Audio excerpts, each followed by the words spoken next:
The bees are Okay. dying, and our survival hangs in the balance. In the past year, over 70% of U.S. bee colonies, more than 1.1 million hives, were lost, marking the worst collapse on record.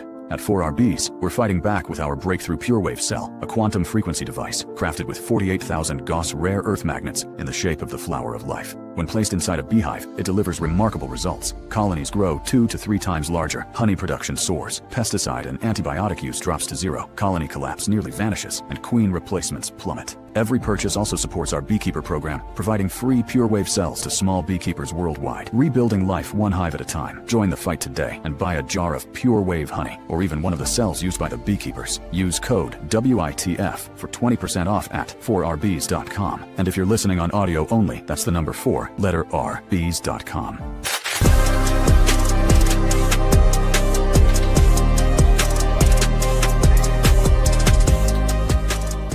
Where in the Folk is not and should not be viewed as a news source. Any names, places, or likenesses mentioned are purely fictional, and any information discussed is purely speculative. Guest opinions are their own and do not reflect those of anyone else. Where in the Folk is not responsible for content accuracy of any stories that are told or what people do with these stories. This show is vulgar, sometimes graphic, and due to its content, it should not be viewed by anyone actually.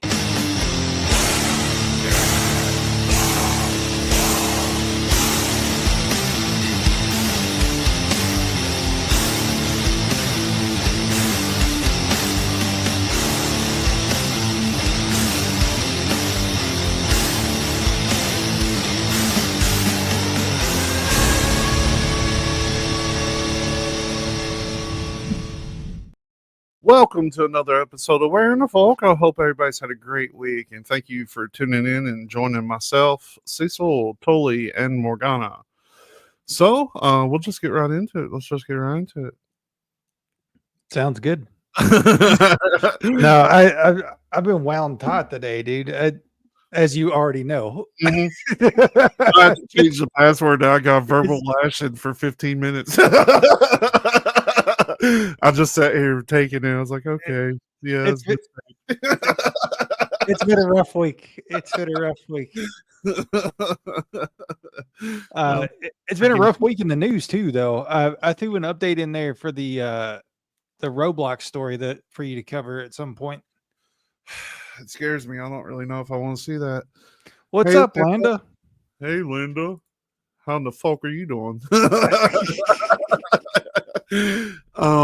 But Morgana usually comes with a Friday Feel Good. Did you come with a new one or? I did not, guys. I'm going to be honest with you. It has been a kick-ass week on deadlines. And I mean, I had a deadline 3 days ago. It finally got finished at 10:30 this morning. Yeah. Well, it's fine. We just have to dock your pay. Okay, that's fine. That's fine. I'll take it. Well, what's a negative 20% of zero, totally? Then you owe me 20 cents. That's what that comes out to. But that's okay. If you give me just a minute, I'll bet you I can come up with a Friday Feel Good. Because everything I'm reading right now is just depressing. It really is. And one of them hits really close to my home. Mm-hmm. This hasn't came out yet. We'll start without a Feel Good today until Tully gets on because he wants to scroll through this one thing. We'll do the Feel Good in the middle. So here in my hometown, federal agents from the DEA, Drug Enforcement Administration, if you don't know what that is, along with the Laurel County Sheriff's Department, conducted a search on a property in London, Kentucky, owned by Mr. Scotty Shelton. And this was part of a drug-related investigation. The agents were initially seeking information due to Shelton's alleged connections to the Eastern Kentucky drug trade, where he had previously served as an informant, so he was a snitch. Upon arriving at his Southern Oaks Road residence, they noticed a strong odor resembling decaying corpses near a white sheet metal structure about 100 yards from his main house. Now he walks out and they're like, can we go in there and check around? He's like, sure, why not? And once they go in there, they find a cell-like room, which can only be described as a torture chamber, containing handcuffs, rope, and several guns. The informant had previously reported seeing photos of a young female restrained in this room around 2020. So that was shared by a different informant, which led to them coming to this person's house. During the search, they found 6,000 oxycodone pills, approximately 1,200 grams of methamphetamine. All this was buried on the property. Now, he admitted to burying drugs and sometimes forgetting where they were at, because everybody does that.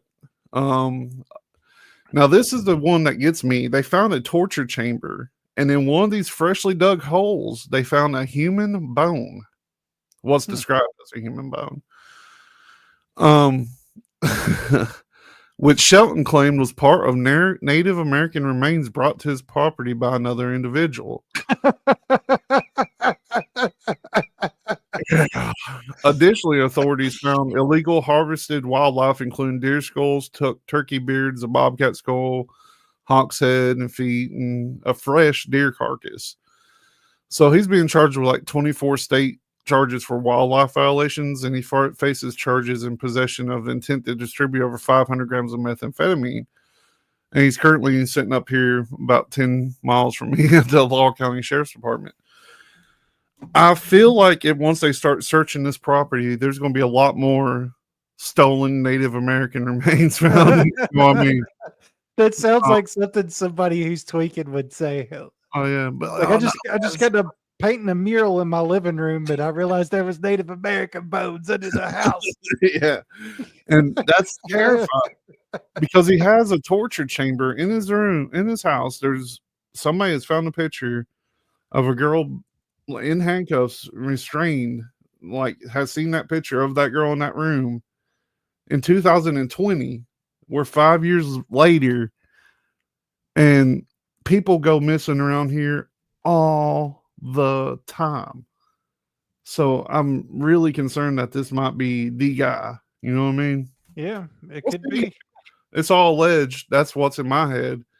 Well, and there was I didn't include it this week, but as far as in that same sort of area, you remember the story we covered a few months ago of the judge that killed or the sheriff that killed the judge? Yeah. So apparently it's come out now, and it hit the news this week that the judge was running a sex ring. Yeah. And they had witnesses, or not witnesses, but people who participated in the sex ring on TV. And this lady was like, yeah, we did sexual favors for him because he had all the power. Like he could take our kids away and stuff. And the thought is that perhaps he was kind of doing the same thing to either the dude's wife or daughter. I think the wife has been confirmed, but I think what threw everything over the edge was the daughter. And if that's the case, I think he is perfectly justified in exactly what he did. Yeah, well, unless he was also involved in the sex. That's true. You know that's what I true. mean? Like yep. That's what I was going to say. Usually whenever there's like crime rings like this in this particular region of the world, everybody that's kind of been elected, or they know about it at least for the most part. Well, yeah, and that's what the lady on TV was saying. The interviewer was like, why didn't anybody else catch this? And she's like, everybody knew. Like, what are you talking about? Yeah. Like, even in our hometown, we had a friend whose dad got swept up. It wasn't anything like sex trafficking or anything, but it was and this is alleged too, even though I think they were all found guilty, where it was a voter fraud ring, essentially. Yeah, they found, you know, the kids' games that used to be in Walmart? Mm-hmm. Yeah. They found like duffel bags of money and machine guns in the in the grab bag or the grab claw machine or whatever. Wow. And, yeah. I never get that kind of fun stuff when I play that damn game. Well, the guy who owned the games was a politician in town. That's where we grew up. But I mean, stuff like that happens all the time around here. And for to think that a judge is doing it and like the sheriff wouldn't know about it is kind of rare. Yeah. Can Yeah. I do a little bit more upbeat Kentucky crime story? Sure. Yeah, those are depressing. I mean, they need to be told, but we need our feel good. We can't wait till the middle. Before you do that, the Doug Harless stuff, the man who was shot like 4 months before Christmas. The guy that stole the weed eater that was sitting in jail at the time that Doug was shot, that they were looking for with the warrant. All that's still going on. The city council meetings are crazy, by the way. If you go on TikTok, you can watch them. That guy got 6 years for that. Stealing a weed eater? Well, everybody's going off about that, but I don't know the full story. He could be like a perpetual felon or something, you know. That was just the thing that broke the camel's back, maybe. Yeah. Is what you're saying? Yeah. Yeah. I don't know the full story behind that. I don't think it was just for stealing the weed eater, but it wouldn't surprise me if there's like, well, he's getting 6 years. He led to somebody getting murdered, you know, or something like that. Yeah. But we'll see. That's still developing. Yeah. Gotcha. All right. Gotcha. Okay. Well, this happened in Madison County. Not sure how close or far that is from y'all. 45 minutes. Richmond. Okay. Yeah. Okay, cool. So a woman in Richmond is accused of pouring salt in her ex's car engine and putting glitter in the AC. Yeah. What? So, okay. I saw this and my first thought was, why is this news? You know, $12,000 worth of damage, allegedly. Yeah, but you know, there's people all over that do stuff like that when they Absolutely. catch cheaters or whatever. Right, with the salt. I've never heard of anybody putting glitter in the AC unit. And a friend of mine sent it to me that lives in Kentucky. She goes, just read the comments. Okay, 90% of the guys were like, oh, so she's single, huh? Yeah. But you had one guy that was like, well, what would glitter do? And some chicks like, dude, go pour some damn glitter in your AC and tell us how that works out for you. Turn it glitter on. Never goes away. We did glitter Easter eggs one time, and for like 10 years, we would find flecks of glitter in our kitchen. But here's the best part. Let me show you this. It's her mug shot. Oh, I got it pulled up already. Do you? Okay, perfect. You do it then. What's up, Crystal?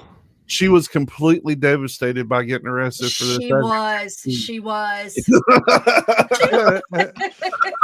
People on TikTok would be like, I could save her. Yes. And there were so many guys. Oh, she's single. Yeah.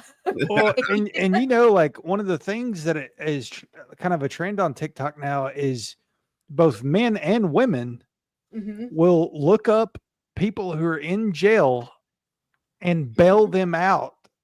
And there's even there's like a singles thing for prison inmates. Wow. And they get on TikTok or whatever and like, hey, I'm so and so, I'm in for doing this, I'll be out in year blah blah blah, here's what I'm looking for. And then somebody looks at their rap sheet, they're like, they're in there for murder and grand theft. Like I can beat that, Tully. Prior to the internet, so this is before you got to go online and look it up. My mother's sperm donor, because that's all the hell he was in prison. He went to prison when she was 12 years old. He got life without parole. Okay, so you're never getting out. He was married 6 times in that 60 years, 70 years he was in prison. And he was in prison for habitual rape and for raping a child. That's crazy. And was married 6 times. You know, and I'm like, I don't want to get too far off topic, but that just reminded me. Do you know what you guys know what Sharia law is? It's like the really old world laws they have in some countries. Yeah. Yes. So there's this dude on TikTok that was making videos about the crazy Sharia law cases. And so there was this dude, I forget his name, but he ends up raping his wife's first cousin. The first cousin gets charged with adultery. They put her on trial, and she's going to go to prison for 12 years. A bunch of American women's rights groups got together and like wrote petitions to the governor. The governor pardons her on the condition that she marries her rapist, and she does. And the interview was her in the living room with the baby that they produced from this. And I guess now he has 2 wives, his wife and his wife's first cousin. That's And the Sharia law stuff blows my mind, because it's like, if that were to happen here, the community, at least, if the law failed you that bad, the community would take care of it. Well, you know, I like to think that, but then I look at judges that give rapists visitation rights to their victim's child because they chose not to abort, which is insane to me. Yeah. But they do it. You know, like I said, if we could get rid of the old 90-year-old judges, you know, get all these old out, then we'd be in better shape. It's a big part of the problem. It really is. But speaking of pedophiles, there was a nice segue there. Yeah, there was a Russian pedophile was arrested but allowed to leave the United States on bail this week. His name was Tom Artyom Alexandrovich. He was arrested on August 6, 2025. Or actually, I guess he left the United States this week, but he was arrested on August 6th in Las Vegas in a sting operation targeting child predators. It was conducted by the Las Vegas Metro Police Department, the FBI's Child Exploitation Task Force, and Henderson and North Las Vegas Police Homeland Security, and the Nevada AG's office. He faced a felony charge of luring or attempting to lure a child online for sexual conduct, allegedly communicating with an undercover agent posing as a 15-year-old girl on 2 platforms. He showed up with contraceptive, and he was planning to take the decoy to a Cirque du Soleil show. Court records show he posted a $10,000 bail at the Henderson Detention Center and fled the United States. So I guess this has been a couple of weeks ago then. As he mentioned during his police interview that he had a scheduled flight. And you must be thinking, how in the hell does a Russian pedophile make it out of the jail, let alone the United States, after such an egregious act? It's because he's not Russian. He wasn't Russian. He's actually a senior Israeli official from the National Cyber Directorate. But we just like apply this logic to any other country, though. Yeah. And he would be below the prison. But I mean, it should be like, yeah, rightfully so. So the INCC, which is the Israel National Cyber Directorate, is a government agency that this dude is the director of. It's under the Prime Minister's office, and they're responsible for defending Israel's civilian cyberspace and advancing cyber capabilities. The INCD also contributes to child safety indirectly by promoting a secure digital environment, and this effort includes to combat cyber crimes that would affect vulnerable populations such as children through initiatives like regulating online platforms and sharing intelligence on threats like online exploitation. Tom seems like the perfect person for the job. I was going to say, I'd love to have been in on his interview. Yep. So I mean, I don't understand. Like, it's so hard to trust anything anymore, because when you hear about these agencies designed to protect children, so many times anymore, you're hearing about people involved getting popped. Yeah, it's so wild, man. I don't know. But the Israeli government, the Prime Minister's office, are downplaying this incident, claiming that he was only questioned and returned as scheduled despite his formal arrest and charges.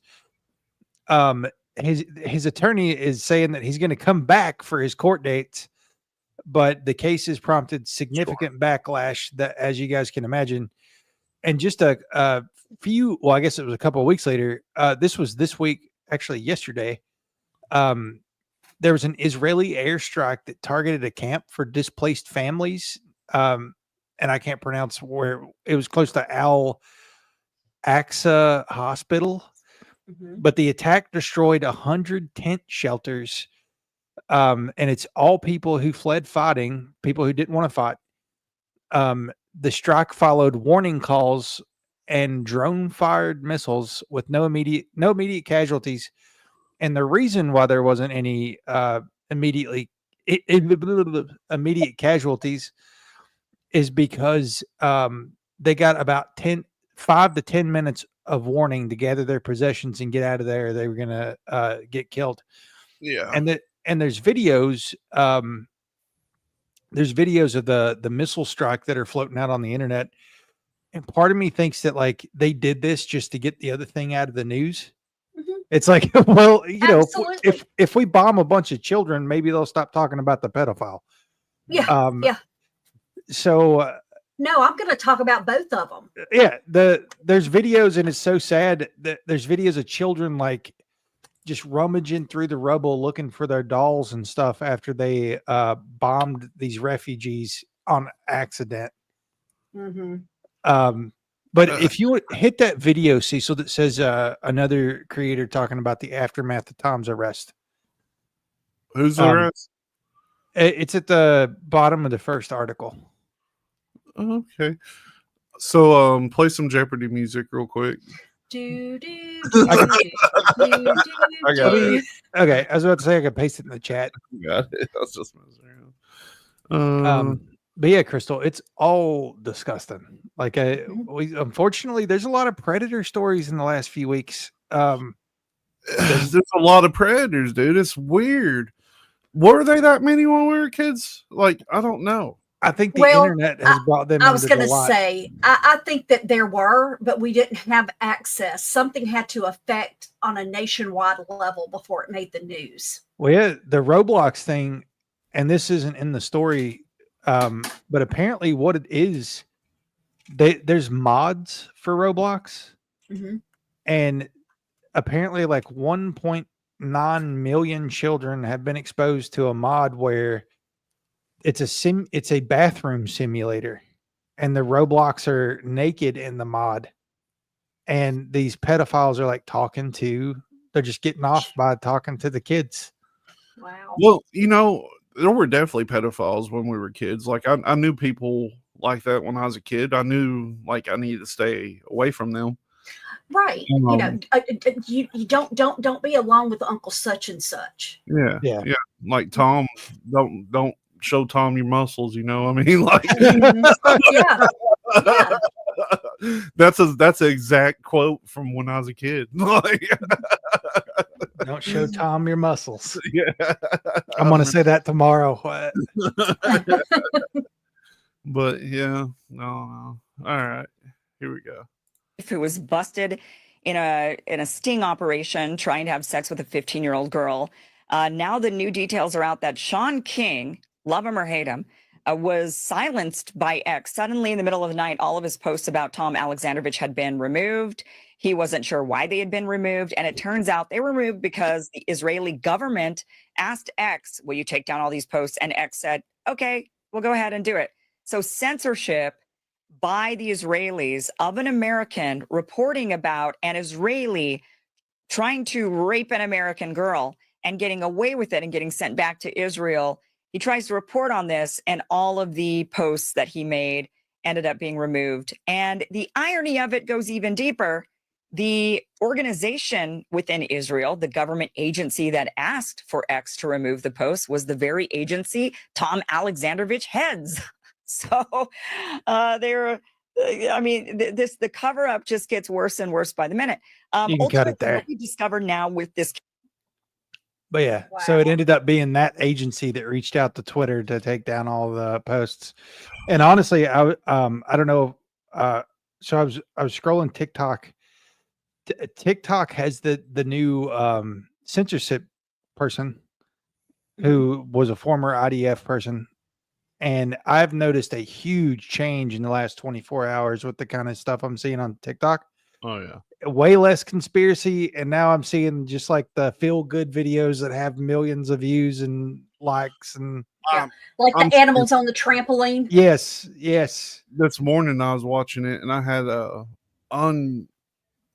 unseemly amount of depression TikToks. It happened last night. It actually, the internet went out here, so that's all I had to do. So I was just sitting here scrolling, TikTok freezes up.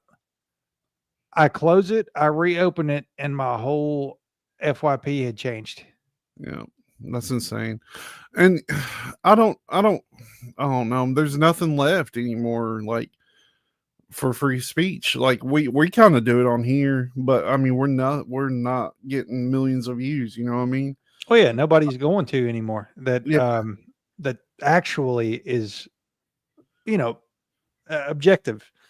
I tracked when we very first started, like when I very first started, Bipolar Teddy Bear was getting like hundreds of YouTube views, and I finally tracked it down to when it happened, and we went from getting like hundreds to like 3. And it was right after an episode where we started talking about the government pretty much, and it was all during the COVID and stuff, and we said something about COVID, and after that we never got the same thing. It was weird. Oh, so it wasn't after my interview, was it? No. It was before that. Okay. Because we did like freelance, like we didn't have guests for a while. Yeah. Gotcha. I don't know what do you guys want to hit next? Do you want feel good or depressing? It doesn't matter. All right. Same Well, to me.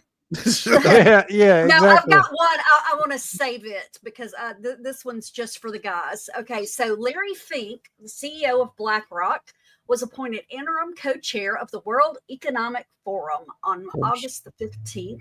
This must be the feel good. Yeah, alongside Andre Hoffman, vice chair of Roche Holding, following an internal investigation that cleared WEF founder Klaus Schwab of any material wrongdoing. Yeah, the appointment came after Schwab stepped down as chairman earlier this year amid a probe triggered by a whistleblower letter alleging misconduct. Though the WEF found no significant issues and framed the leadership change as part of a governance reset to strengthen the organization.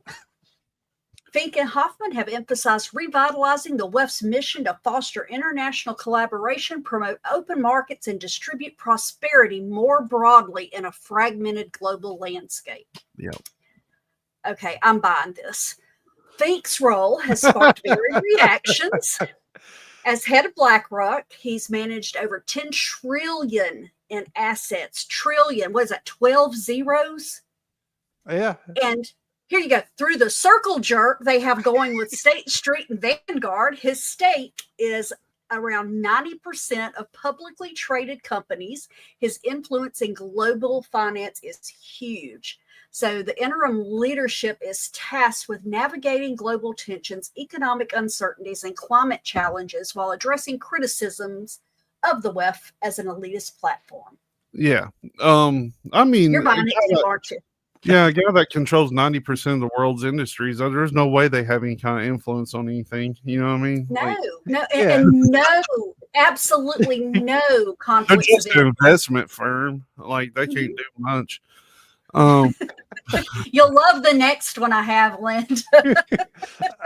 Cecil, I sent a couple of videos from one of the young global leaders. So I listen to it sometimes, and these perked my ears because it's this same lady that keeps talking about like I put them in the private chat. Okay. It's the same lady that keeps talking about how great the future is going to be when nobody has anything. If you have nothing, you can only go up. Yeah, if you basically like if you don't have to buy anything, you don't have to worry about it. Like, and some of the stuff that she says is just like, what? Well, my biggest fear with that whole thing is we're leading to the you'll own nothing and you'll be happy situation that we constantly hear conspiracy people talk about. Well, no, that literally came from the World Economic Forum, formally. And the thing is, like, I've heard over the years that they want to lead to where you're renting everything. Everything you have is rented. Like you're about to hear that. Yeah. It's nuts, man. Let's so watch this it. is I forget her name, but young global leader. I'm sure her name will pop up at some point. Young global leader, blonde Karen. paradigm of yesterday. So first we would say, here's a car, let's put an electric engine into it. Oh, let's make this car self-driving. But if it's the same car in a road that is completely congested, it doesn't matter whether this car is autonomous or electric or whatever, you still don't get anywhere. You just get stuck in traffic. And that doesn't sound bad. About mobility, because actually, but just wait for it. You can get people to share a car. You can take out, I mean, a lot of cars in the streets. I think it's Singapore where they looked at how they could bring it down to about 40% of the cars if we would use them smarter. And the interesting thing about technology is that it makes sharing easy and fun and not annoying. It used to be a little bit difficult to share. You know, you would have to go in somewhere in the other end of town and get a key. And I mean, that's not what you want to do if you want to take your car.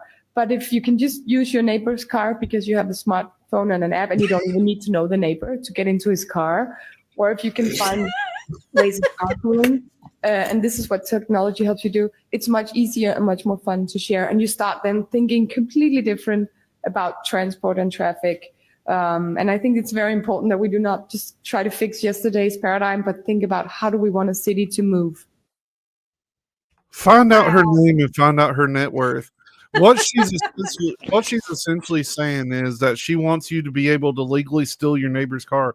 I cannot tell you how pissed off I would be if I walked outside to get my car and like it was not there, and I got on the phone and like it said, "Sorry, bub, had to borrow the car." Yeah, like, yeah, you're running late for work and you've realized that your neighbors stole your car the night before to go because party. The next story is going to be, and in London today, there was an arrest over a shooting when a man returned his neighbor's car that he stole without permission. I don't understand that, man. It's insane. This is her name is Ada, Ida, last name Auken, Alken. And her her title at the WEF is agenda contributor. Yeah.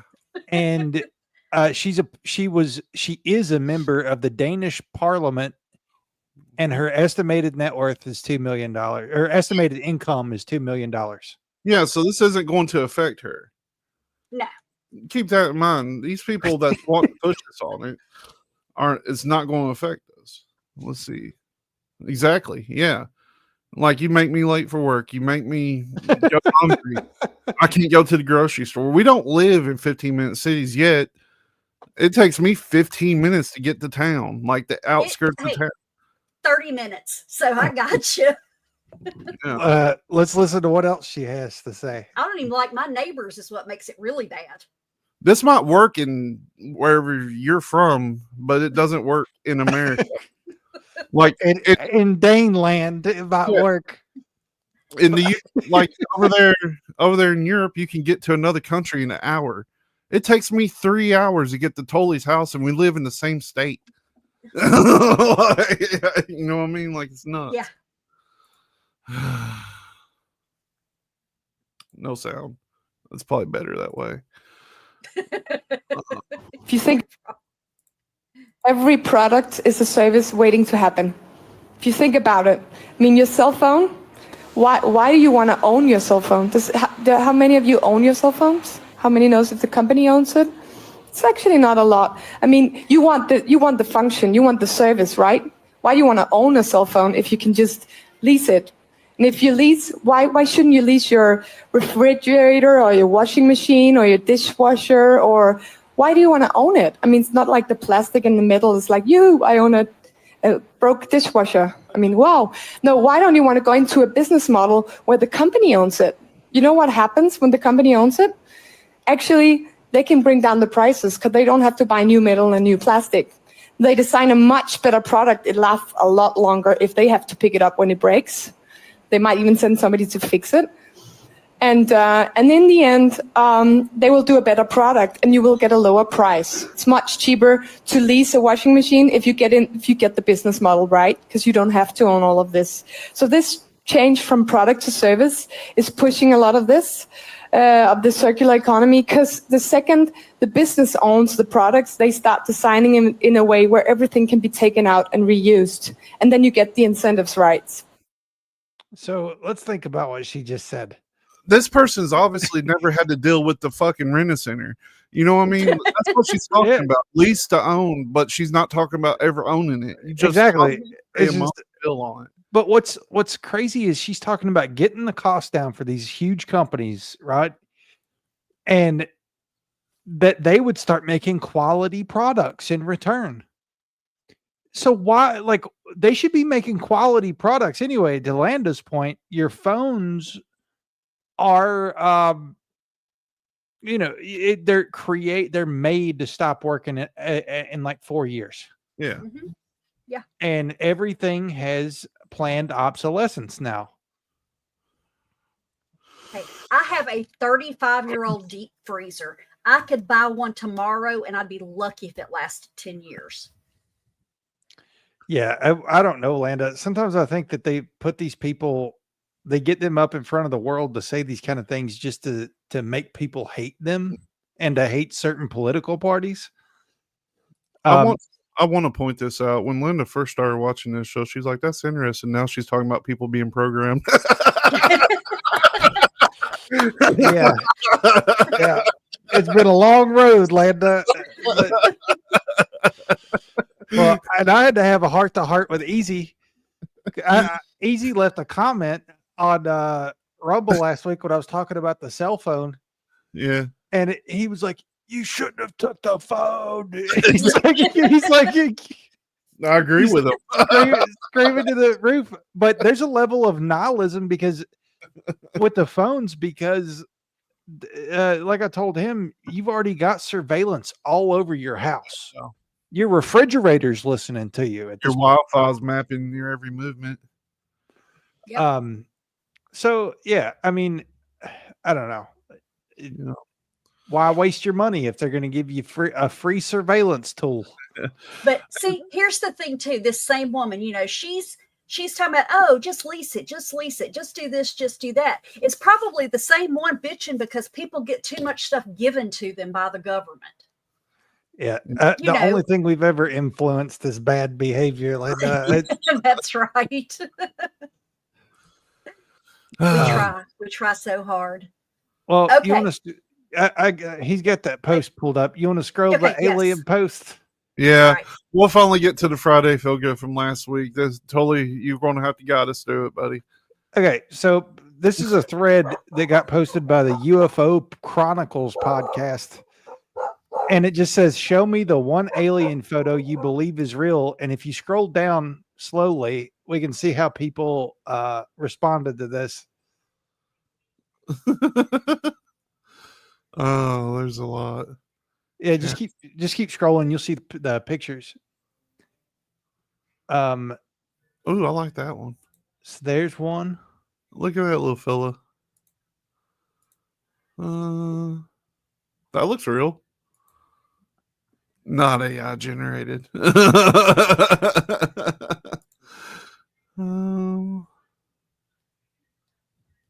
That's the thing that's on its way. This one right here was a pretty popular one for a while back. I don't think I've seen that one. Yeah. That's fake.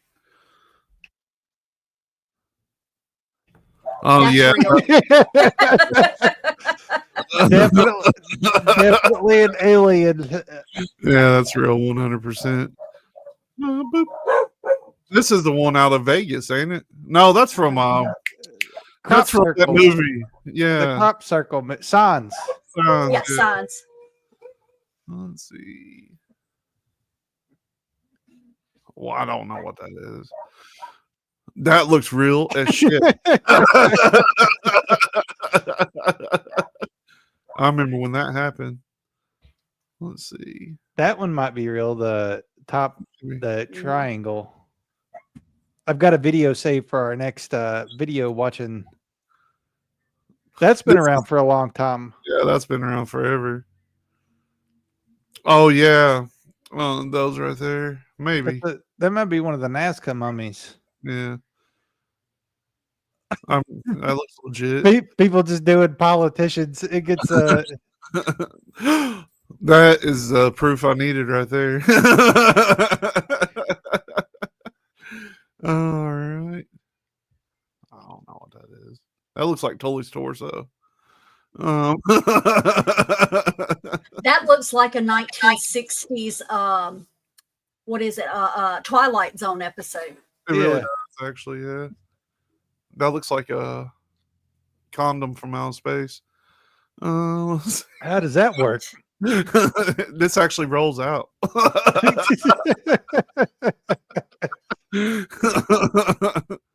Oh no. Okay, I could get behind that too because I saw a Katy Perry video with him in it one time.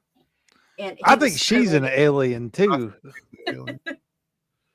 That's the same one from earlier. Oh yeah, definitely. Maybe. I don't know who that is. That one's cool. You haven't heard anything about the space guy? Yeah, 100%. Uh-huh. Yeah, any octopus is alien for sure. Let's see. That's Those an are old some one too. smart fellas. Go blow up the planet before showing you my list. That is a true statement. Yeah. There's some old mummies. Mm-hmm. I can get behind that one. Yeah, I can actually get behind that too. That's from a movie too, I think, or a TV show. There's more of the torso. Yeah. all the presidents. Yeah. What is it? Like 90% of the presidents all have a common bloodline.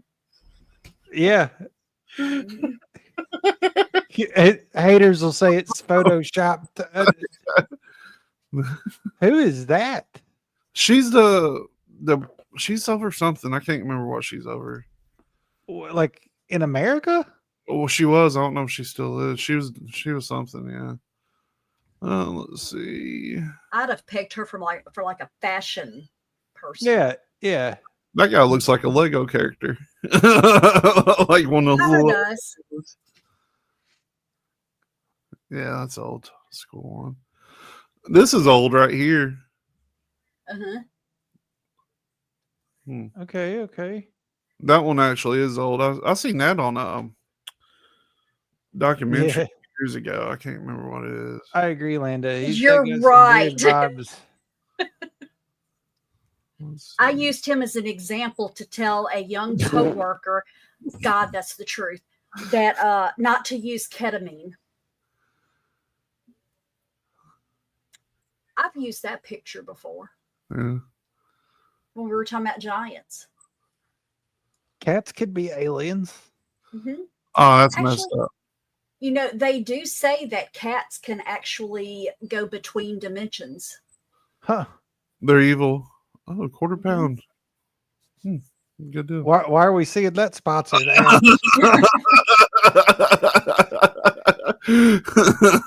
don't know. Let's see. Oh, no. Maybe. Yeah. His mask is coming off. They need to fix that. What kind of predator is that? An Alf? Alphedator. Let's see. I don't like those racist ones. This is really old. This is yes. I remember seeing this from like the early 2000s, like really early. It was unexplained. There were multiple witnesses to that too. Yeah, they can still not explain this. Basically, this girl was sitting in a field and they were out on a family vacation and they took a picture of her. And this person was not there. And they're like in some kind of weird ass space suit. That's an old school one right there. Yeah, we can stop on that one. All right. Lori Alf. Oh wait, we got one more. Since we said she was alien. Oh yeah. Okay. Her eyes have been weird in a lot of videos, like very like reptilianish eyes. Yeah. I'm telling you, she had that one video that was all about aliens. The best productive video she's ever been in is when they went to space. Yeah. All right. Well, that was pretty good. That's fine. Yep. I wish. Next What? Friday we're going to be talking to another New York City police detective. Oh, nice. Cool. I have to And make sure I'm not working late that day. Well, we're gonna make it one long episode instead of splitting it into the two separate episodes too, Yeah. so we can have Yeah. a good conversation. and I think so. Her name, she has a very unique name, but she goes by, I think she goes by Mons for short, but her full name, and I'm going to butcher it, it's Marique Bartoldas. There are Okay. two of them. There are two of them. Two of who? Linda said there are two of them. Talk about the NYPD. Oh yeah, yeah. Vic that we talked to a couple of weeks ago, he talked to this other detective, and he's like, you guys have to have her on because she is like all into conspiracies and stuff. So it may be crazy conspiracies, it may be New York related conspiracies, but I think it's going to be interesting. She's been a firecracker. She's being in a previous New York police detective. It may be real, like Yeah. on file conspiracies. Yeah, and she also has a book that we're going to promote. But she, I mean, if this tells you anything toward her sentiment, the name of her book is 20 and Done. Nice.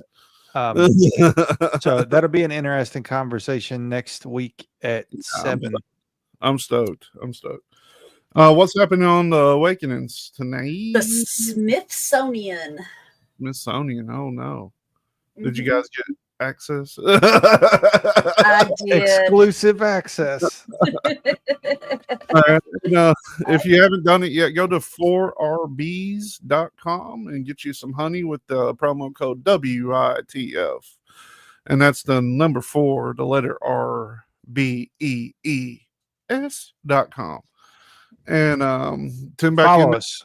Follow us, like it, do whatever you want. I don't care. But